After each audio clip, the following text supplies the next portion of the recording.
Donderdag werd de anti-verspil-app Vers voor Vandaag gelanceerd in Venray. Wethouder Erik van Daal mocht de eerste pakketten met overtollige producten in ontvangst nemen van de initiatiefnemer. Vers voor Vandaag is een app. Eigenlijk zou je het kunnen zien als een marktplaats voor voedsel wat dreigt verloren te gaan van lokale verse ambachtelijke winkels uit de gemeente Venray. Die je als klant kunt kopen in een app tegen 50% korting in een verrassingspakket. Waardoor het voedsel niet verloren gaat, jij een verrassing hebt en ook nog wel eens een keer voor een lagere prijs. Voor wie is Vers voor Vandaag dan bedoeld? Vers voor Vandaag is voor verschillende doelgroepen. Mensen die houden van een koopje, mensen die houden van lokaal lekkers en mensen die houden van verrassing. En uiteraard mensen die een steentje bij willen dragen aan duurzaamheid. Ik heb twee hele belangrijke redenen om dit te doen. Eén is verspilling oplossen en twee, net zo belangrijk, meer fans voor lokaal ambacht. En dat merken de ondernemers ook. En ja, goed, ze zijn dus daarin ook heel erg enthousiast om daaraan mee te doen. Nou, Joep nam contact met ons op eind vorig jaar en hij vertelde zo vol past in zijn verhaal dat je verspilling tegen wil gaan. En daar zijn wij ook gewoon helemaal voor. Dus dat past bij ons. Binnen ons bedrijf zijn we altijd bezig met duurzaamheid. En dit vind ik ook wel een stukje voor de duurzaamheid wel erg belangrijk. Ook bij ons kip en ons rund moet ook duurzaam zijn. Varken hebben we dan zelf. En het varken is bij ons ook duurzaam. Daar zijn we al jaren mee bezig, al 10 jaar mee bezig. Zijn we toch een dikke 30% duurzamer als de gemiddelde varkenshouder in Nederland. Dus, en daar past dit precies bij dat plaatje.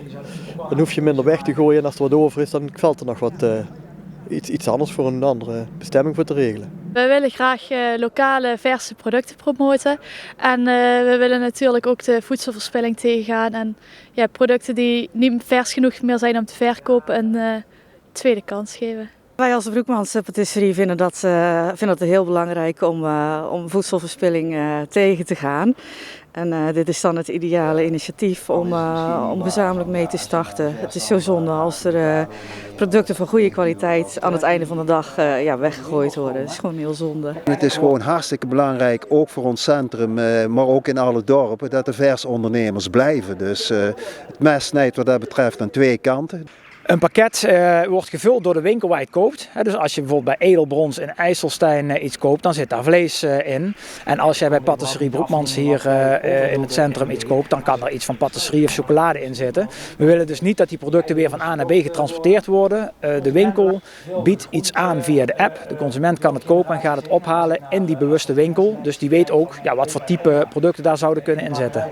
Nou, we hebben gelukkig altijd maar weinig overtollige producten. In de regel gaan die met onze medewerkers mee. Dat blijven we gewoon doen. Ik geef ze wel eens weg aan de verzorgingstehuizen, dat blijven we ook doen.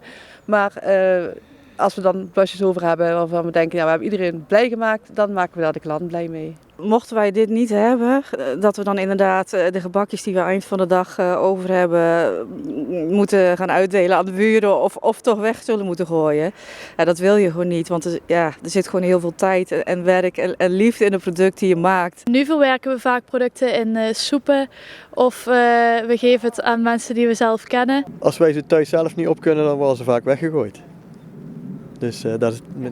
Ja, maar goed, je kunt niet altijd alles zelf opeten, dus dan wordt er toch wat weggegooid en dat is jammer.